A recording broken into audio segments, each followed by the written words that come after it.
नमस्कार, ठाणे वॉच आणि शब्दमुद्रा लाईव्हच्या आजच्या चर्चासत्रात सर्वांचं स्वागत. टीएमटी या विषयावर आज आपण चर्चा करणार आहोत. चर्चेत सहभागी झालेत परिवहन समितीचे सभापती विलास जोशी साहेब, राष्ट्रवादीकडून नितीन पाटील साहेब, बीजेपीकडून सुरेश कोलते साहेब आणि काँग्रेसकडनं सचिन शिंदे.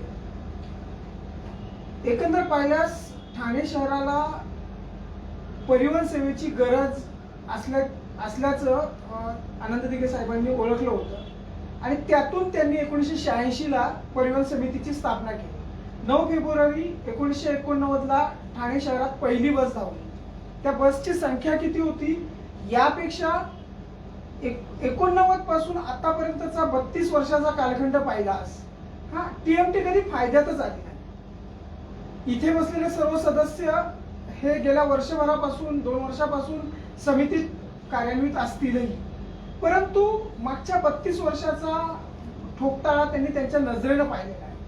तर काय वाटतं तुम्हाला, टीएमटी कधीच फायद्यात येत नाही किंवा टीएमटीचं चाक जेवढ्या अपेक्षित वेगानं धावायला हवंय ते धावलं नाही, काय कारण असतील त्याच्या मागची? जोशी सरांनी सुरुवात केली.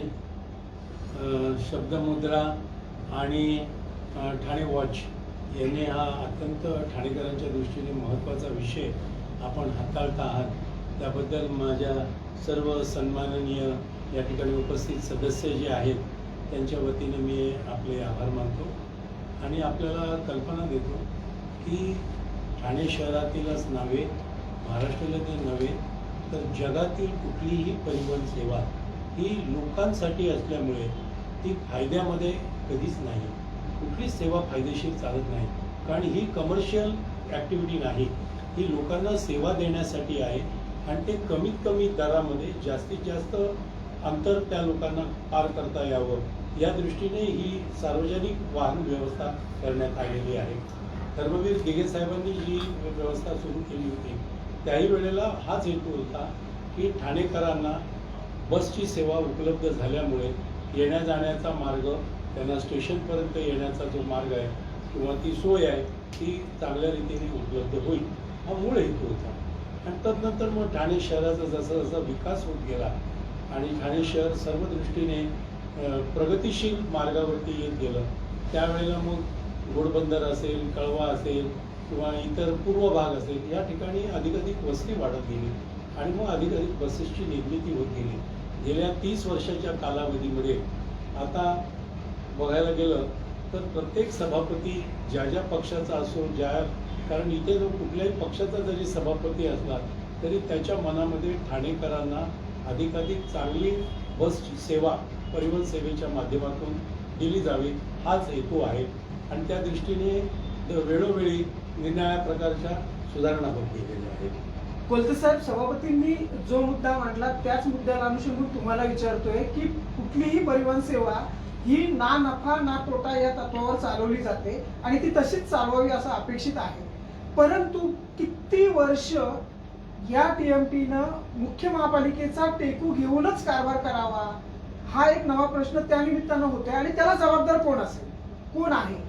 नाही, आता जसं सभापती साहेबांनी सांगितलं की ही जी परिवहन सेवा जी आहे ती सर्वसामान्य जनतेला त्या एका ठिकाणाहून दुसऱ्या ठिकाणी जाण्यासाठी केलेली सेवा आणि सर्वसामान्य जनतेला जर प्रॉफिटमध्ये आपण आणायचं गेलं की नो प्रॉफिट नो लॉस जसं चालायचं केलं तर त्यांच्यावर भुर्दंड जास्त प्रकारे पडू शकतो आणि त्याच्यामुळे त्या सेवेचा जो उद्देश, मूळ उद्देश आहे तोच रसा तळाला जाईल. त्यामुळे ही जी सेवा आहे त्याच्यामध्ये नो डाऊट की याच्यावर खूप बदल करून काय करून तुम्ही लॉस कमी करू शकता, पण आजही ही जर नो प्रॉफिट अँड नो बेसिसवर येतं, पण प्रॉफिटमध्ये ही सेवा कधीच येऊ शकणार नाही असा माझं म्हणणं आहे. याला रिझन असं आहे की मग तुम्हाला आता ज्या सिटी सर्व्हिस चालत आहे, प्रायव्हेट बसेस ज्या चालतात त्या प्रायव्हेट बसेसचे रेट जे आहेत आणि आपले रेट आहेत ते 150 रुपये एका दिवसाचे एका टायमाचे घेतो, आपण 30 ने 35 रुपयात जातो. तर हा जो ओव्हरहेड जो आहे आणि ओव्हरहेड सेम आहे, म्हणजे ड्रायव्हरचा खर्च आहे, कंडक्टरचा खर्च आहे, हे जे प्रायव्हेटवाला पगार कमी देतो आपण जास्त देतो अर्थात, कारण आपल्याला गव्हर्नमेंटचे रूल्स आणि रेग्युलेशन, मिनिमम वेजेस या सगळ्या गोष्टी करून युनियनचं काही गोष्टी असतात, काही अनुभवी लोकांना जास्त पगार द्यायला लागतो, हे ओव्हरहेड्स वाढतच जातात. त्याच्यामुळे त्या ह्याच्यात आपण तिकिटाचे दर वाढवू शकत नाही, कारण ते जो त्याचा उद्देश रसातळाला गेल्यानंतर मग परिवहन सेवा लोक येणारच नाही, आणि जर परिवहन सेवेला लोक आले नाही तर त्याचा ती सेवा देण्याचाच अर्थ राहणार.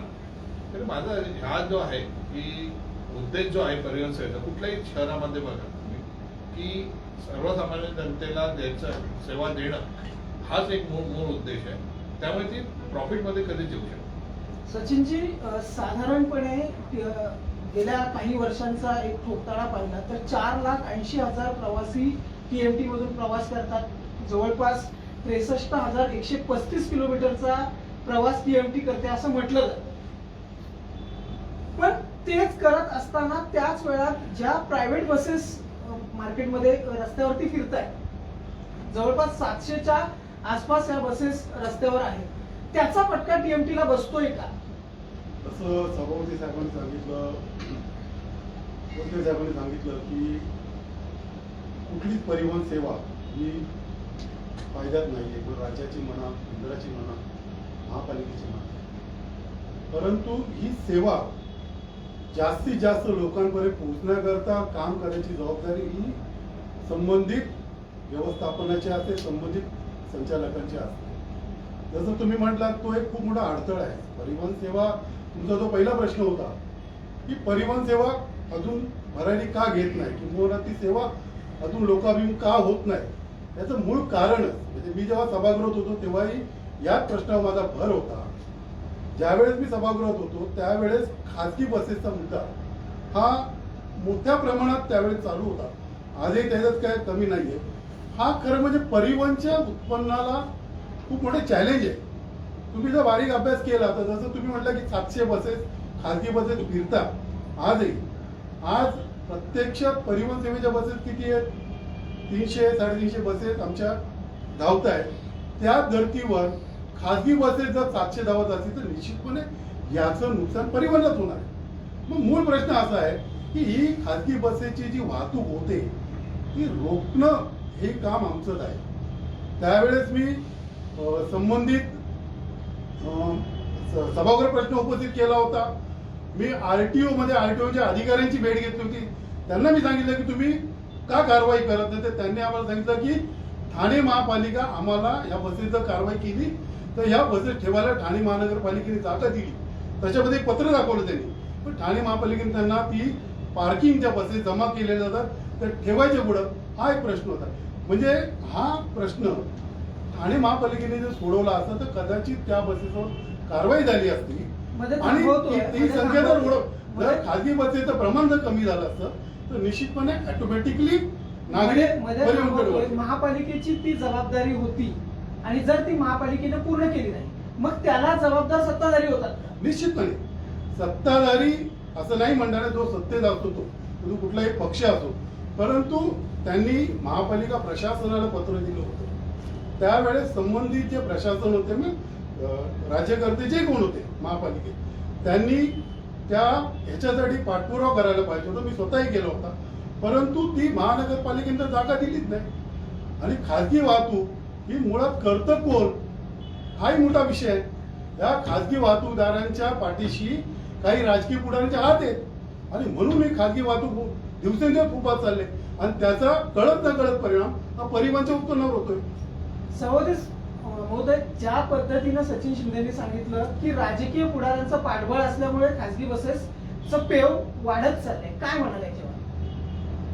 बघा, राजकीय पुढाऱ्यांचं पाठबळ किंवा इतर ज्या गोष्टी आहेत त्या महत्त्वाच्या आहेत, परंतु त्याचबरोबर एक लक्षात घ्या, जर तुमची परिवहन सेवेची बसची संख्या तेवढी जर पुरेशी असेल प्रवाशांच्या गरजेनुसार तर कशाला लोक प्रायव्हेट बसनी जातील?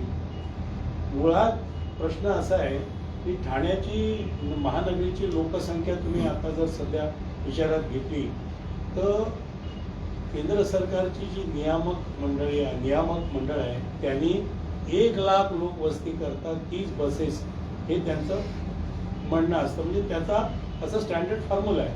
आपल्याकडे जर विचारात घेतलं तर आपल्याला कमीत कमी आजच्या घटीला 600 ते 700 बसेसची आवश्यकता आहे.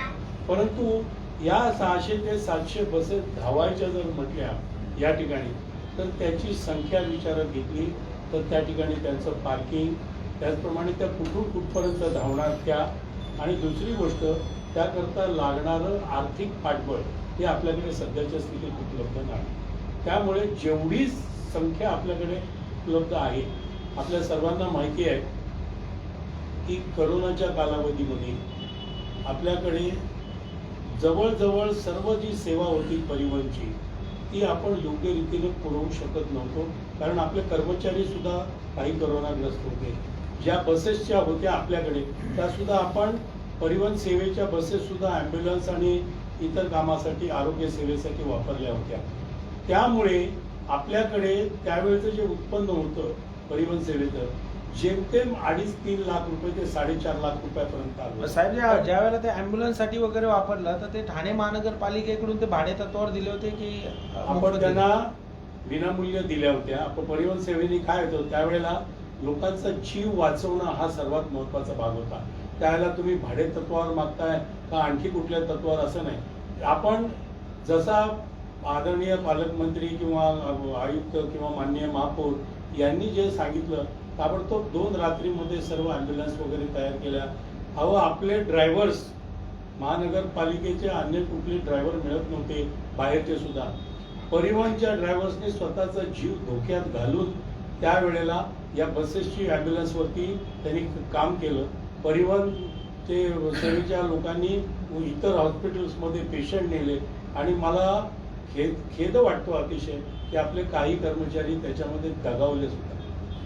म्हणजे जीवावर उदार होऊन आपल्या कर्मचाऱ्यांनी काम केलं.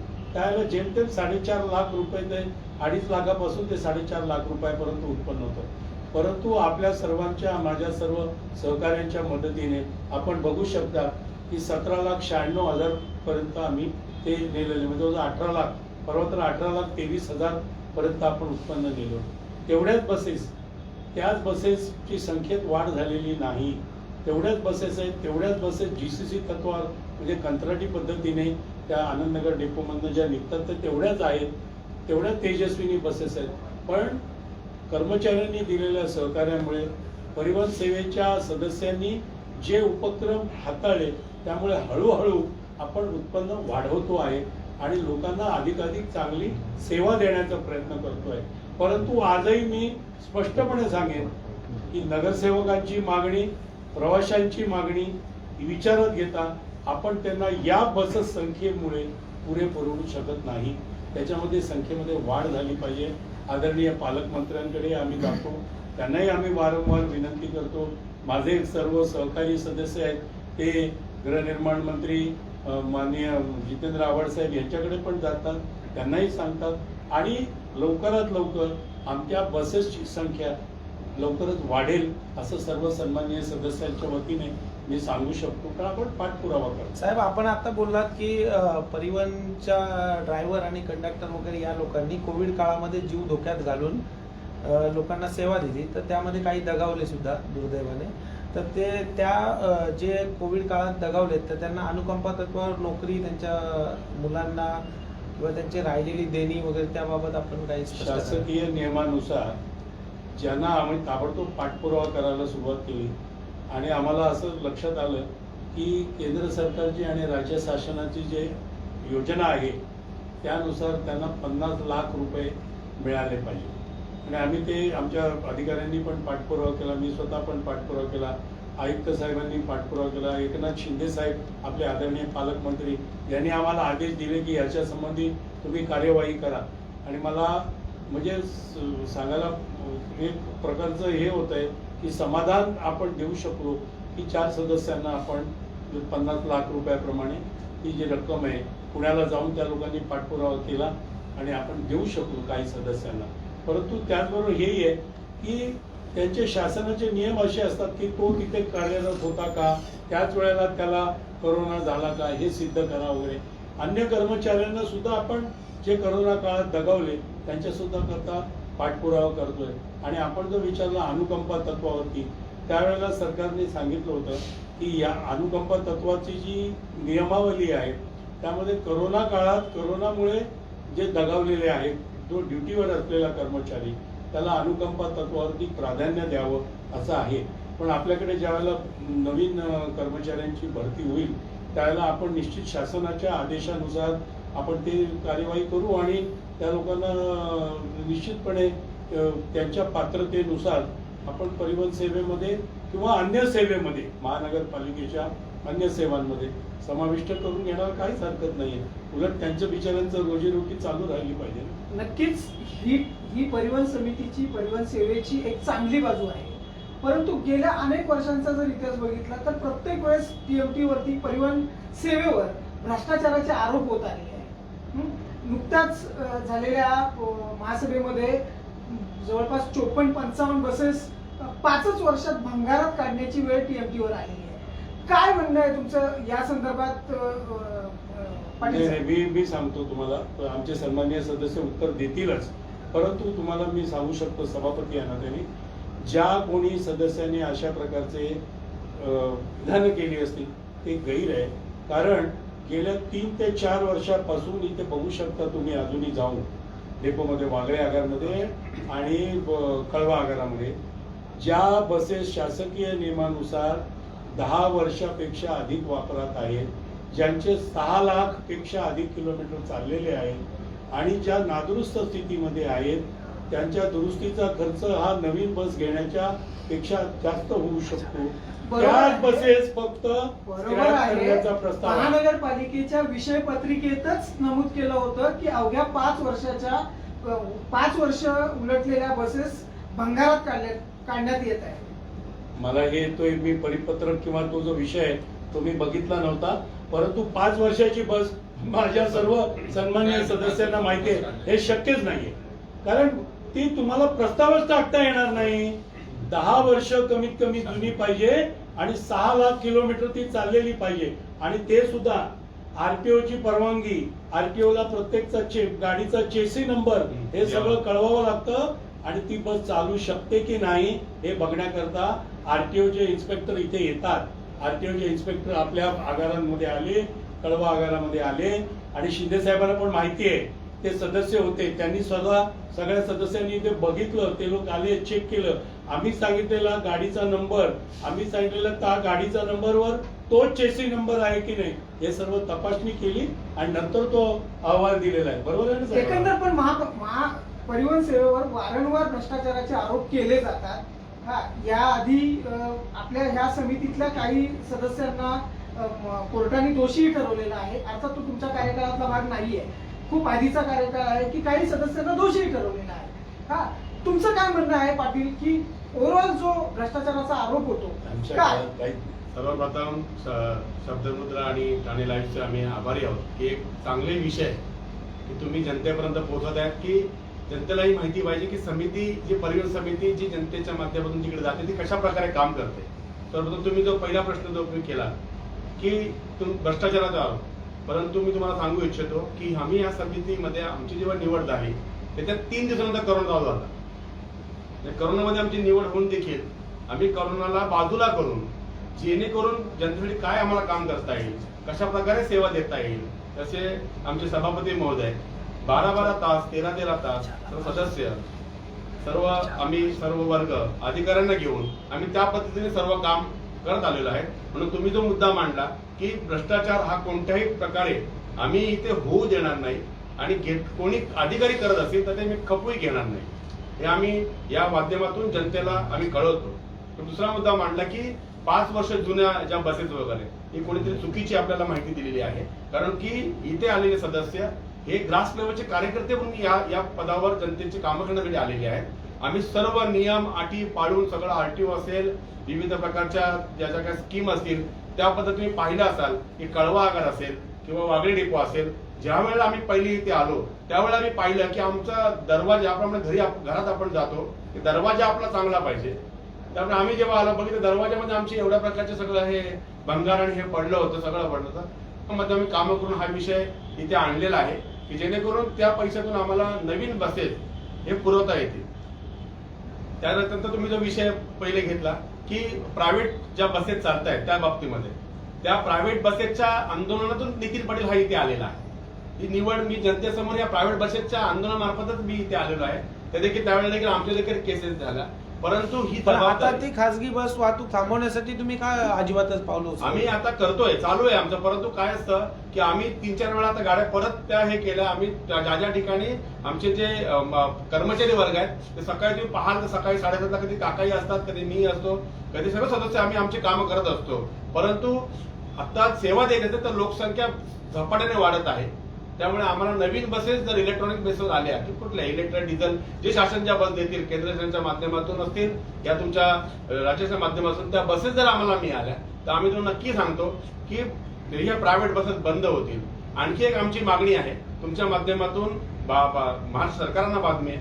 आम्ही ती बाब माननीय पालकमंत्री शिंदे साहेब असतील, आमचे गृहनिर्माण जिल्हा आव्हाड साहेब असतील, आमच्या निशा आणून दिलेली आहे की MMRT रिजन जो आहे म्हणजे ठाणे असेल, भिवंडी असेल, मुंबई असेल, कारण हा रेट एक असावा, तिकडे हा एक समान असावा. कारण काय होतं की बेस्ट ही सेवा आहे, बेस्टकडे भरपूर प्रमाणात बसेस आहेत, त्यामुळे इथला पॅसेंजर जो आहे तो 60-70% ही बेस्ट उचलली जाते. त्यामुळे परिवहनचा जो ग्राफ्ट आहे तो पैशा स्वरूपात जे अमाऊंट जी जमा व्हायला पाहिजे ती तिथे होत नाहीये. त्यामुळे आमची इच्छा आहे की MMRT रिजन मध्ये एक रेट असावा. आणि तुमच्या माध्यमातून जे तुम्ही आज हे करताय खूप चांगलं काम करताय की कशा प्रकारे आम्ही मागणी केलेली आहे. आम्हाला पालकमंत्र्यांच्या आम्ही भेटलो मध्ये की आम्हाला कमसे कम 500 बसेस द्या. आणि 500 बस आल्यानंतर ज्या जर, कारण कसं आहे सकाळी कामाला निघालं की जनतेला काय असतं कुठली बस हा वेतून नसतो, त्याला कामावर पोहोचायचं असतं. त्या प्रायव्हेट बसेसकडे लायसन्स नसतात तर लोक तिथे जीव धोक्यात घालून तिकडे करोनामध्ये तुम्ही पाहिलं त्या बसेस फुल जात होत्या. पण आम्ही लोकांची जीव वाचवण्यासाठी लॉस सहन करून देखील त्या बसमध्ये जर 50 सीट कॅपॅसिटी असेल तर आम्ही 25 वर्गवारी प्रवासी तिथे बसत होतो. कारण ही सेवा लोकांसाठी आहे, हा प्रॉफिटेबल हा विषय नाही. पण प्रायव्हेट बसेस चालतात ते कुठलेही आंदोलन कारभार चालतात, पण त्याला जबाबदार असलेले RTO असतील, वेगवेगळे वाहतूक तुम्ही पाहता की वाहतूक उभा असतो पण त्यांना अडवत नाही. तुम्हाला असं म्हणायचं की वाहतूक पोलीस आणि RTO त्यांच्याकडून हप्ते घेत असावेत? संगमत असणारच ना ते, त्याशिवाय होणार संगमतच असणार आहे. बोलते साहेब आपलं काय म्हणणं? संगमत असणार ते. नाही, कुठली इलिगल गोष्ट चालू असते तर त्याच्यामध्ये संगमनाशिवाय कुठली इलिगल गोष्ट होत नाही. आणि या प्रायव्हेट बसेस ज्या आहेत त्यांचे जर तुम्ही ड्रायव्हर जरी बघितले तर सगळी यंग मुलं असतात, 5-10 हजार रुपयात ते कामं करणारे असतात. त्यांची गाड्या चालवण्याच्या पद्धती आहे, त्यावेळी ऍक्सिडेंट होतात त्याचे आणि ते कॅपॅसिटीपेक्षा जास्त लोक ते घेऊन जातात. पण तिथे काय होतं बाबा अट्रॅक्ट का होतं तर ते अर्ध्या पैशामध्ये किंवा कमी पैशामध्ये ते घेऊन जातात आणि लोक पैसे वाचवण्याच्या याच्यात त्याचा हे घेतात. जो फेरीवाल्याचा विषय आहे तसाच हा प्रायव्हेट मान्य आहे की ते कमी पैशांमध्ये प्रवाशांना सुविधा देतात, त्यामुळे लोक त्याकडे जातात. पण बऱ्याचदा असं होतंय की हे खासगी बसेस त्यांच्या बसगाड्या TMTच्या बस डेपोच्या आसपास उभ्या करतात. तर परिवहन समितीची, परिवहन अधिकाऱ्यांची ती जबाबदारी नाही का त्याच्यावर कारवाई करायची? 100%. त्यावेळी परिवहनच्या आधी त्या प्रमाणात आम्ही कारवाईचे पत्र पण दिलेली आहेत पोलीस अधिकाऱ्यांना. परिवहन तर्फे परिवहनचं दक्षता पथक नक्की काय म्हणजेच करतं? काय, याचाच अर्थ असा गृहीत धरायचा का की ज्या पद्धतीनं पाटील साहेब आणि तुम्ही आरोप केलात की या कामामध्ये पोलीस किंवा संबंधित यंत्रणांचं संगनमत असण्याची शक्यता आहे, त्याच पद्धतीनं जर TMTच्या बस स्टॉप समोर खासगी बस लागत असेल तर परिवहन अधिकाऱ्यांचं आणि त्यांचं संगनमत असू शकत नाही का? नाही, तुमचा संशय रास्ता असू शकतो, मी असं त्याच्याबद्दल मी काय बोलत नाही. संशय जसा आम्ही पोलिसांबद्दल संशय व्यक्त केला तसा तुम्ही आमच्याबद्दल संशय त्याला पण नाही. पण कसं आहे आमच्याकडे जवळपास 1100 बस स्टॉप आहेत. पण 1100 बस स्टॉपवर ठेवण्यासाठी 1100 माणसं नाही. 1100 माणसं नाही, पण फिरते पथक तरी असेल ना आपलं? फिरतं पथक 100% मग फिरत्या पथकाने आजपर्यंत किती बसवर कारवाई केली? नाही, त्या बसेसच्या कारवाई झाली ना. मध्यंतरी परिवहनच्या बसेस बंद झाल्या होत्या. परिवहननेच पाठपुरावा करून त्या बसेस बंद केल्या होत्या. नितीन यांनी केल्या होत्या. मी स्वतःचा माझ्या पक्षाच्या हेतेने त्याच्या जसं नितीन पाटील यांनी आंदोलन घेतलं होतं, आम्ही ह्या गोष्टी घोडबंदर रोड आंदोलन घेतलं होतं त्याबाबत. पण ही जी आहेत ना ह्याला म्हणतात की तुम्ही जिथपर्यंत जसं सांगितलं गेलं की नंबर ऑफ बसेस आम्हाला एक्स्ट्रा मिळत नाही आणि आम्ही शेवटच्या नागरिकाप्रमाणे पर्यंत ती बस घेऊन जाऊ शकत नाही, तितकं त्या गोष्टीचा त्यांना त्रासच होणार. आणि जर खासगी बसेसचा जो आहे त्याचा फायदा खासगी बसवाले घेतात. कारण आम्ही सगळीकडून नंबर ऑफ बसेस कमी असल्यामुळे आणि ठाण्याचं एक्सपान्शन जर बघाल तुम्ही घोडबंदर आणि या साईडला तर खूप प्रमाणात चालू आहे आणि त्या प्रमाणात बसेस उपलब्ध होतात आणि काही बसेस जे आहेत ना त्याच्या शेवटी डेप्रिसिएटेड आहे. 10 वर्षाच्या नंतरच्या बसेस आम्ही परिवहनला कायद्याप्रमाणे चालवू शकत नाही. त्याला एक लिमिटेशन आहे बघा. पण हे प्रायव्हेट गाडीला नाही ना. तो 10 वर्षाचा, तो 15 वर्षाची, 20 वर्षाची, 25 वर्षाची पण बस चालवतो. शिंदेजी, हाच विषय येतो 2009 ते 10च्या दरम्यान अशाच पद्धतीनं खासगी बसेसचा विषय चर्चेला आला होता. त्याच जोडीला रिक्षांचा देखील प्रश्न चर्चेला आला होता की टीएमटीच्या बस थांब्यासमोर ह्या गाड्या उभ्या केल्या जात होत्या आणि त्यावेळा संबंध परिवहन समितीच्या सदस्यांनी रस्त्यावर उतरून या रिक्षावाल्यांना पिटाळून लावलं होतं. हा तो प्रकार आता होत नाही. काय कारण असतील आणि कोण जबाबदार? मुळातच हे जे म्हणतात की तुम्ही जो प्रश्न विचारला की भ्रष्टाचाराचा विषय, मुळात परिवहन सेवेकडे मागच्या 15-20 वर्षापासून भ्रष्टाचाराचं पूर्ण म्हणून ओळखलं जातं. म्हणजे आम्ही सदस्य म्हणून झालो तेव्हा सांगितलं काय भंगार कधी काढणार तुम्ही, म्हणजे एक चेष्टेचा विषय होता. पण तसा प्रकार परिवहन सेवेमध्ये नाही. आणि तुम्ही आता मला प्रश्न विचारला की त्या पद्धतीने परिवहन प्रशासन जसं रस्त्यावर उतरलं होतं तशा पद्धतीची एक थोडी आक्रमकता संस्था जे संचालक असतात त्याच्यामध्ये असायला पाहिजे. मुळातच परिवहन सेवा जेव्हा गठीत झाली, हे खरं म्हणजे परिवहन सेवा ही धर्मवीर स्वर्गीय आनंदी दिघे साहेबाचं स्वप्न होतं. तेव्हाचं जे ठाणे होतं ते छोटं होतं, पण नंतरच्या काळात ते झपाट्याने वाढलं आणि आजच्या तारखेला परिवहन सेवा ही सेवा देण्यास कमी पडते. माझा असा एक प्रश्न आहे, जसं जोशी साहेब बोलले की लोकसंख्येच्या मानाने एक रेडी रेकनर प्रमाणे तेवढ्या बसेस असायला पाहिजे. माझा एक प्रश्न थेट जोशी साहेबांना आहे की गेले 25 वर्ष ठाणे महापालिकेत एखादी सत्ता असतानाही आम्ही या बसेस का मागू शकत? मुळात कारण लोकसंख्या तेवढी झपाट्याने वाढत आहे. आज आमच्या ठाण्यामध्ये स्वतः नगरविकास मंत्री आमचे आहेत, स्वतः गृहनिर्माण मंत्री आपले आमचे आहेत. आम्ही का पाठपुरावा त्यांच्याकडे करत नाही आणि का बसेस एक मागून घेऊ शकत? जेणेकरून हा नागरिकांचा प्रश्न, हा जो परिवहनचा प्रश्न आहे, परिवहनचा उत्पन्न वाढीचा विषय आहे, तो जास्तीत जास्त मिळवत आहे. जोशी सर काय म्हणणं आहे त्यांच्या प्रश्नावर? यांचं म्हणणं, त्यांना पूर्ण कल्पना आहे की का पाठपुरावा करत नाही असं म्हणण्यापेक्षा आपण पाठपुरावा करतो आहे याची त्यांना कदाचित कल्पना नसावी म्हणून ते बोलत असतील. परंतु त्यांना पूर्णपणे माहिती आहे की कार्यकर्ता या नात्याने राजकीय पक्ष सोडून द्या, पण कार्यकर्ता या दृष्टीने परिवहन सेवेच्या कुठल्याही सदस्यांना तुम्ही विचारलं तर नोव्हेंबर 18ला जेव्हा ही समिती अधिकृतपणे गठीत झाली त्या दिवसापासून आम्ही पहिलंच पत्र जे गेलं ते परिवहन समितीच्या सदस्यांनी माननीय एकनाथ शिंदे साहेबांना दिलं 100 बसेस पाहिजे म्हणून. त्याच्यानंतर कमीत कमी त्या 100 बसेस वेळेपर्यंत 50 बसेस तरी देण्यात यावा म्हणून महापौरांना एक पत्र दिलं. आदरणीय मंत्री साहेबांना, पालकमंत्र्यांना जसं पत्र दिलं तसंच आदरणीय गृहनिर्माण मंत्री आदरणीय जितेंद्र आव्हाड साहेब यांना सुद्धा कुरेशी शमीम साहेबांनी, आमचे परिवहनचे सदस्य, यांनी पण पत्र दिलं होतं.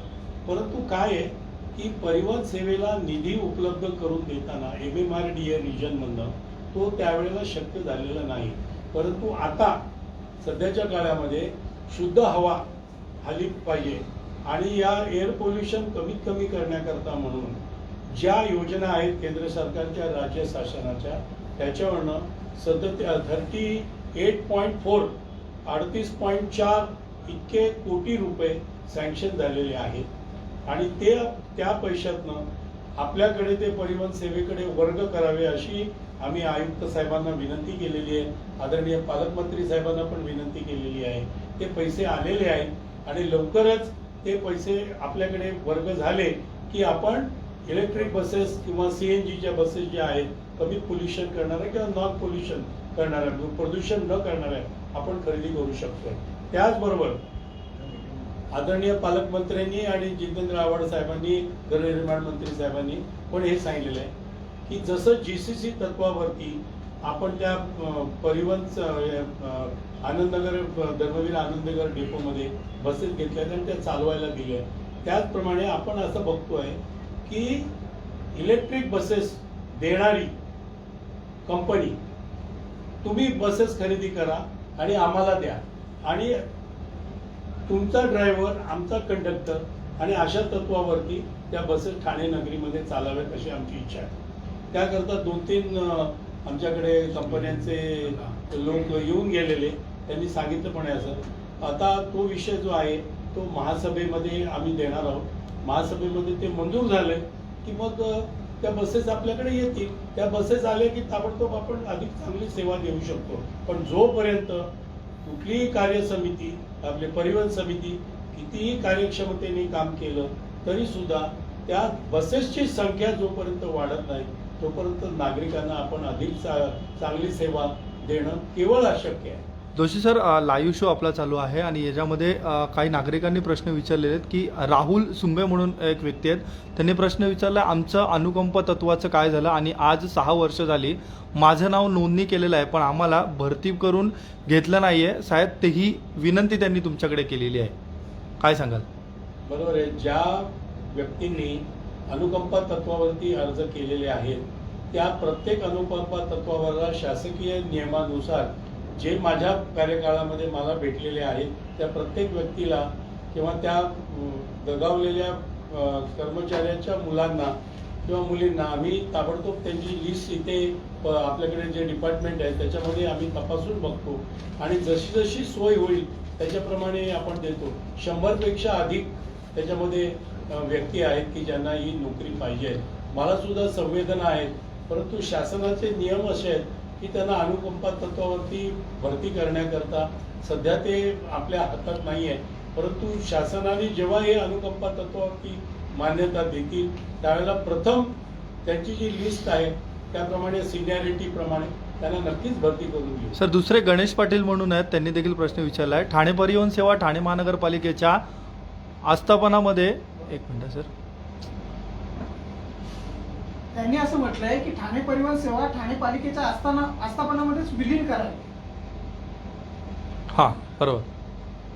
असतं म्हणजे ठाणे महानगरपालिकेत ठाणे महानगरपालिकेत म्हणजे काय होईल, काय पण काय होईल? नाही, प्रत्येक वेळी पगार, पेन्शन आणि किंवा भत्ता यासाठी महानगरपालिकेकडे हात पसरावे लागतात. त्यासाठी महानगरपालिकेमध्येच विलीन का नाही करत? महापालिकेतच विलीन केली तर हे सगळेच प्रश्न मार्गी लागतील असं गणेश पाटील यांचं म्हणणं आहे.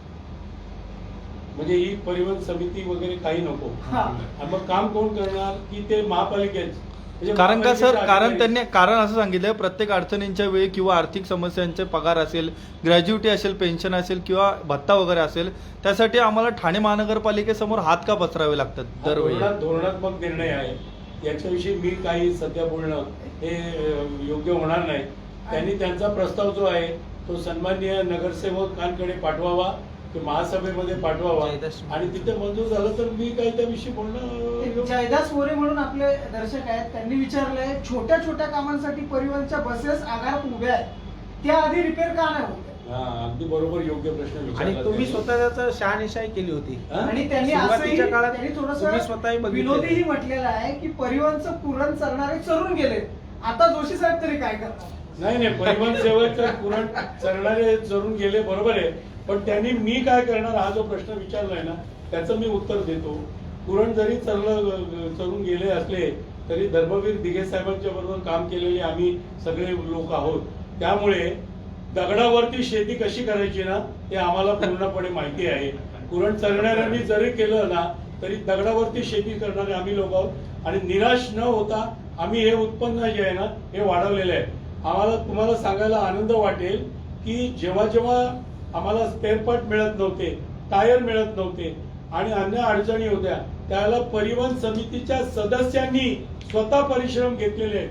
तुम्हाला कल्पना नाही, वॉल्वो कंपनी जी आहे, वॉल्वो कंपनीच्या बसेस रिपेअर करायला फक्त इन्फ्रा नावाची एकच अधिकृत एजन्सी आहे आणि त्यांच्याचकडनं घ्यावं लागतं. ज्यांचे दर हे महाराष्ट्रामध्ये तुम्ही कुठल्याही कंपनीकडे गेला आणि बस रिपेअर केली तर त्याच्यापेक्षा 10 पट जास्त आहेत, परंतु अधिकृत तोच एजंट आहे.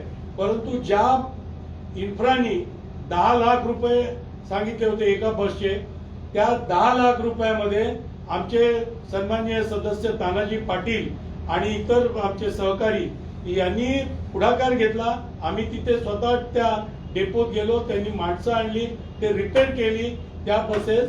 आणि मला सांगायला आनंद वाटतो 5,60,000 रुपयामध्ये आम्ही 2 बसेस रिपेअर केला. आणि जे इन्फ्राने दिलं नव्हतं ते पॉलिश सुद्धा आम्ही त्या गाड्या करून घेतल्या. आणि हे इतकी आनंदाची गोष्ट आहे की त्या बसेस अजूनही चालू आहेत. 459 आणि 789 या दोन्ही बसेस अतिशय उत्तम स्थितीमध्ये चालू आहेत. आणि ह्या बसेस आणि आताही जो आम्ही सांगितलंय की कमीत कमी दरामध्ये बाकीच्या पण बसेस आपण रिपेअर करू. मला खेदाने सांगावंसं वाटतं, आपण परिवहन सेवेला 30 बसेस घेतल्या होत्या, 30 बल्वच्या. चालू किती आहेत? फक्त 8. आता त्या 8 झाल्या गेल्या परवापासून. कोणी टायर करता उभी, कोणी इंजिनच्या छोट्या कामाकरता उभी. पण आता तुम्हाला दिसेल की ह्या सगळ्या फाईल्स मंजूर करून घेऊन आपण त्या 10 ते 12 बसेस लवकर करू. परिवहन सेवेमध्ये टायरची सुद्धा अडचण होती, ही सुद्धा आमच्या सन्माननीय सदस्यांनी सोडवली. कोणी टेंडर भरायला येत नव्हतं. तुम्ही म्हणाले ते बरोबर आहे, कुरंट चढून गेल्यामुळे लोकांना पैसे मिळत नव्हते इथनं. त्या निविदाकार कोणी निविदा भरायला तयार नाही. तेव्हा आम्ही कन्व्हिन्स करून बाबा आम्ही देऊ पैसे तुमचे. आता ही परिवहन समिती तुमच्याकडनं काही म्हणजे कुठलाही प्रकारचा काही व्यवहार नाही. तुम्ही यायचं, तुम्ही रेट भरायचा, आम्हाला स्पेअर पार्ट द्यायचे, ते आम्ही चेक करू योग्य रीतीने आणि ते घेऊन जा. ही वस्तुस्थिती आहे की हा. मोरेंनी जो प्रश्न विचारला ना की यापूर्वी म्हणजे मी सभागृहात असताना फक्त आरसा तुटलाय म्हणून 1.5 महिना बस आगार उभी होती वर्कशॉप. अशी परिस्थिती होती. आता रिसेंटली जोशीचा वाल्यामुळे बराचसा फरक पडलाय.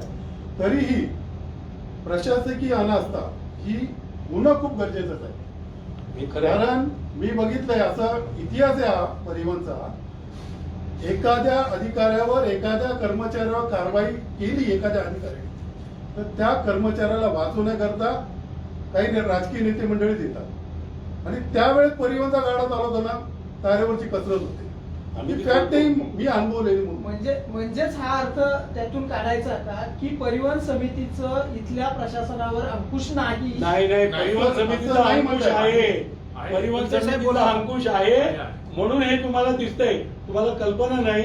आम्ही स्वतः तिथे डेपोत जाऊन बसतो, स्पेअर पार्ट चेक करतो, बरोबर बस निघते की नाही हे बघतो, कुठल्या कारणाकरता बस आहे बंद पडलेली आहे हे सुद्धा चेक करतो. म्हणून तुम्हाला हे दिसत आहेत. हे उत्पन्न वाढ जे होते ना हे याच्यामुळे. आणि तुम्हाला सांगायला मला खेदाने सांगायचं वाटतं, हा बोर्ड तुमच्या समोर आहे. परिवहन व्यवस्थापक फक्त 1 आणि खालचे तुम्ही बघा परिवहन उपव्यवस्थापक गेले 5 वर्ष एकही नाही. प्रभारी अकाउंटंट 11 वर्ष झाले नाही ते प्रभारी. सगळे खालचे जे अधिकारी आहेत तुम्ही बघा, लेखापाल नाही तिथे, आगार व्यवस्थापक जे सगळे जे आहेत ना सगळे प्रभारी. म्हणजे स्वतःची जबाबदारी त्यांची वेगळी आहे, मुद्दा वेगळा आहे, काम वेगळं करताय. देतच नाही कोणी. किती वेळा सांगणार आमच्याकडे अकाउंटंट द्या म्हणून. एवढा मोठा डोलारा सांभाळायला एक अकाउंटंट नको. किती वेळा पत्र देणार आणि काय करू शकतो. आणि समितीकडे कुठली ऍडमिनिस्ट्रेटिव्ह पॉवर नाही. सगळी ऍडमिनिस्ट्रेटिव्ह पॉवर व्यवस्थापक आणि त्यांच्या अधिकाऱ्यांकडे. आम्ही काय करू शकतो? आंदोलन करू शकतो किंवा पत्र देऊ शकतो किंवा पाठपुरावा करू शकतो. मग आपण सत्तास्थानी असताना जर ही परिस्थिती असेल तर नाही सत्तास्थानी नाही. मी काय बोल लक्षात घ्या की आमच्या हातामध्ये जे आहे ना ते आम्ही करून घेतो आणि त्यामुळे आम्ही करून घेतल्यामुळे ही चांगले दिवस आता येत आहेत. प्रशासनावर अंकुश आहेच. आमचा अंकुश 100%. आज ह्या परिवहन समितीचं जर बोलायचं झालं तर प्रत्येक परिवहन समितीचा जो सदस्य आहे त्या सदस्याला प्रत्येक आगारामध्ये काय चालू आहे, कुठे काय व्यवस्था चालू आहे, कुठे कुठला माल पडलाय, कुठल्या बसेस काय निकामी पडल्यात याची इत्तमभूत माहिती आहे. आणि असं जरी आम्ही सगळे विविध पक्षातून इथे आलेलो असू तरी पण एकत्रितपणे डिसिजन घेऊन आजच जेव्हा मीटिंगमध्ये डिस्कशन झालं, आपलं बोलणं झालं, तर आम्ही तेव्हा सांगितलं की आम्ही सल्ले द्यायला तयार आहोत.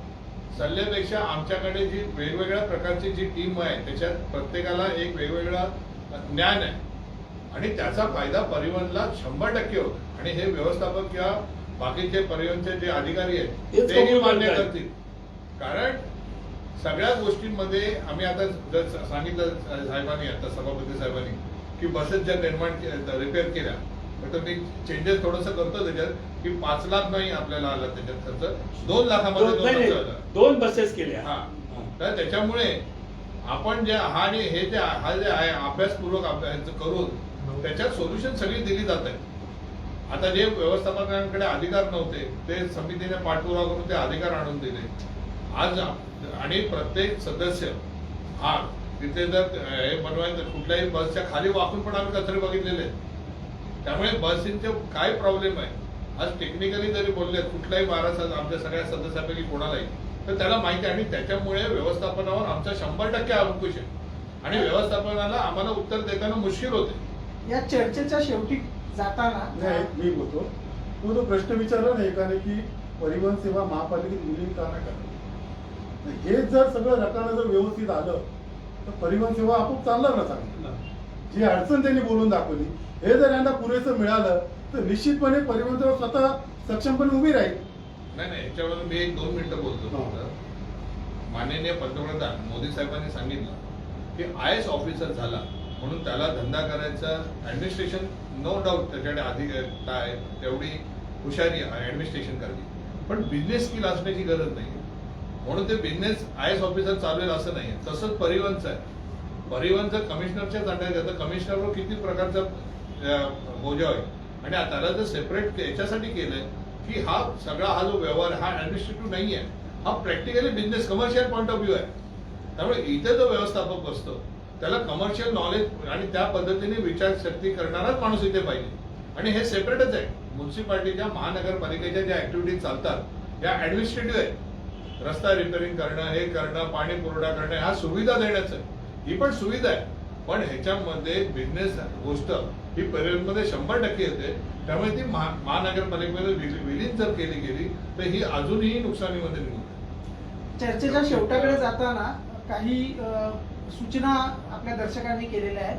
त्यातली एक सूचना अशी आहे की सिडको ते नारकोली मार्गावर जुन्या बसेस चालवल्या जातात, त्याचा त्रास प्रवाशांना होतो. दुसरं असं एकाचं म्हणणं आहे की एसटीनं ज्या पद्धतीनं हात दाखवा बस थांबवा ही योजना अंमलात आणली आहे तर आपल्याकडे बऱ्याच वृद्धांना बस स्टॉप पर्यंत जाणं शक्य होत नाही, त्यामुळे ती आपल्याकडे लागू करावी.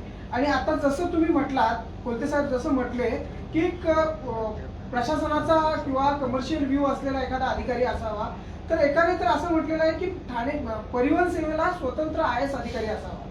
बरोबर. ज्या पद्धतीनं बेस्टला IAS अधिकारी दिला गेलेला आहे तशा पद्धतीने अधिकारी असावा. या चर्चेचा समारोप करताना मी जोशी सरांना विचारतोय की काय म्हणणं आहे, IAS अधिकारी आला पाहिजे का?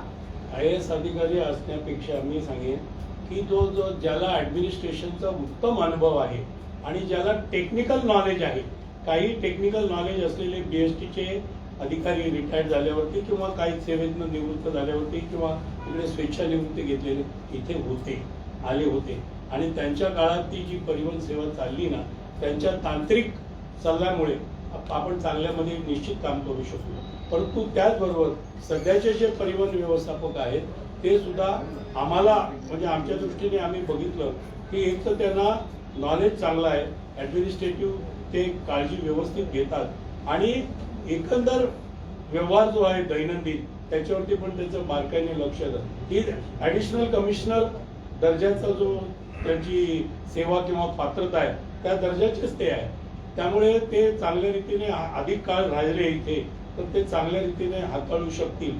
पण मुख्य अडचण जी आहे ना की BST यांनी जसं सांगितलं पाटील साहेबांनी, BSTचे दर, NMMTचे दर नवी मुंबईतल्या किंवा विरार महानगरपालिका आणि ST आणि आम्ही यांचं दरपत्रक MMR रिजनमध्ये सारखं पाहिजे. म्हणजे काय होईल, ज्याची सेवा चांगली आहे त्याच्याकडे प्रवासी जाईल.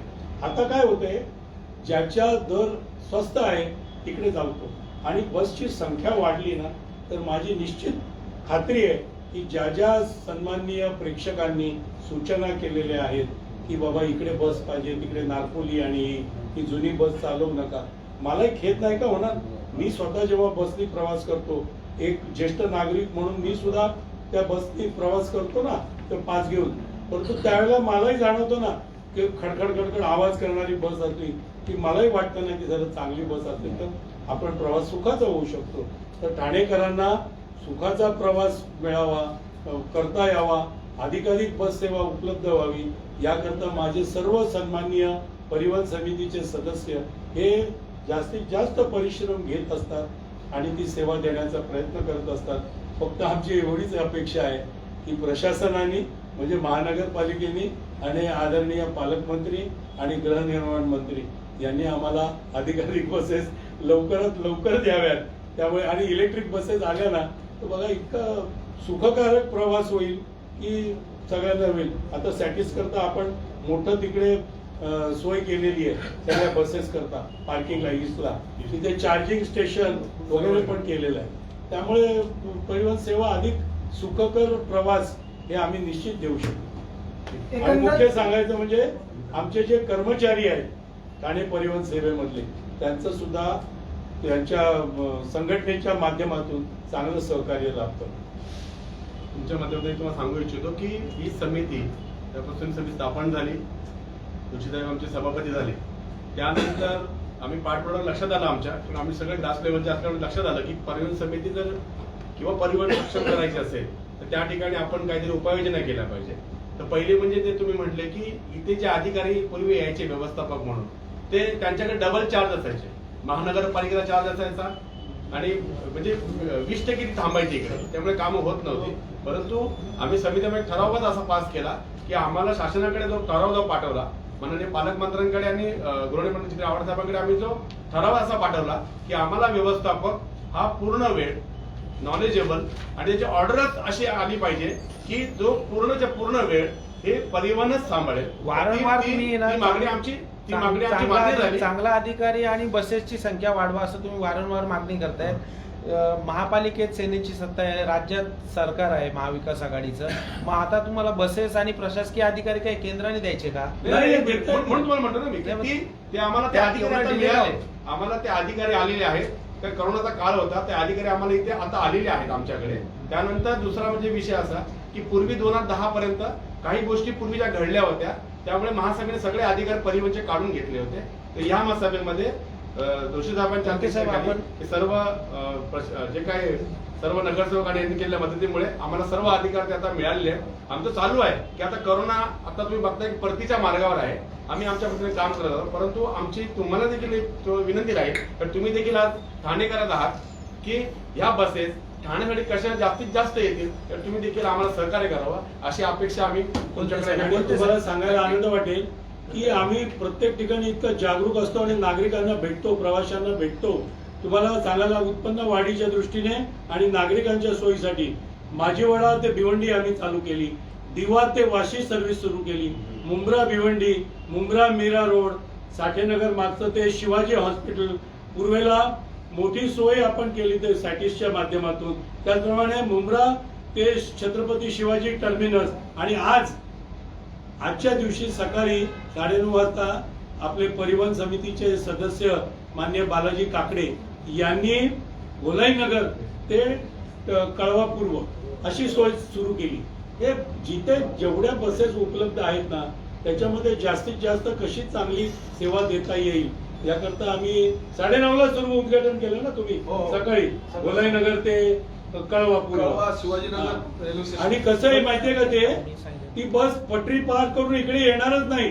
7:30ला एकदा रूळ ओलांडून गेली की तिकडेच थांबेल, सारखी फेऱ्या मारेल. कोणते 44 फेऱ्या. बसेसची संख्या वाढवणं आणि IS दर्जाचा अधिकारी मिळवणं, तर त्या संदर्भात जर आपण आपलं मत व्यक्त करा. नाही, बसेसची जरुरी तर 100% आहे. आणि आज काही केंद्र सरकारने ज्या काही स्कीम दिलेल्या आहेत त्याच्यातून आपल्याला बसेस मिळतात. काही मध्यंतरी व्यवस्थापनाच्या चुकीमुळे काही बसेस आपल्याला जे बेनिफिट मिळत होतं केंद्र सरकारचं ते आपण घेऊ शकलो नाही आणि पूर्णपणे व्यवस्थापन त्यात परिवहन समिती करोनामुळे अस्तित्वात नव्हती. आता ती 100% मला गॅरंटी आहे की या परिवहन समितीने तर फायदा उचलला असता आणि त्या बसेस ठाणे शहराला मिळाल्या, इतर महानगरपालिकांना मिळाल्या, नवी मुंबईला मिळाल्या. फक्त आपण त्यामध्ये आपलं व्यवस्थापन कुठेतरी कमी पडलं त्यामुळे त्या बसेस झाल्या. केंद्र सरकारने सर्व राज्यांसाठी चांगल्या सुविधा दिलेल्या आहेत, बस सर्व्हिस देत आहेत आणि बसेस देत आहेत आपल्याला फ्री. आणि त्या इलेक्ट्रिकल बसेसच्या पण स्कीम त्यांनी आता दिल्या आणि त्या स्कीमचे फायदे आपण आता घेतोय आणि ते ठाणे शहरासाठी आपल्याला फारच लवकरच ह्या इलेक्ट्रिक बस अवेलेबल होतील. या चर्चेचा समारोप करताना एवढंच दिसून येत आहे की एरवी रस्त्यावर विविध पक्षांचे एकमेकाच्या विरोधात बोलणारे सदस्य या परिवहनच्या उत्थानासाठी का होईना एकत्र आलेले दिसले. या बात आहे. त्याबद्दल त्यांचं कौतुकच केलं पाहिजे. टीएमटीच्या कक्षा ठाण्याच्या पलीकडे जाव्यात याच अपेक्षेसह आम्ही इथे थांबतो. धन्यवाद.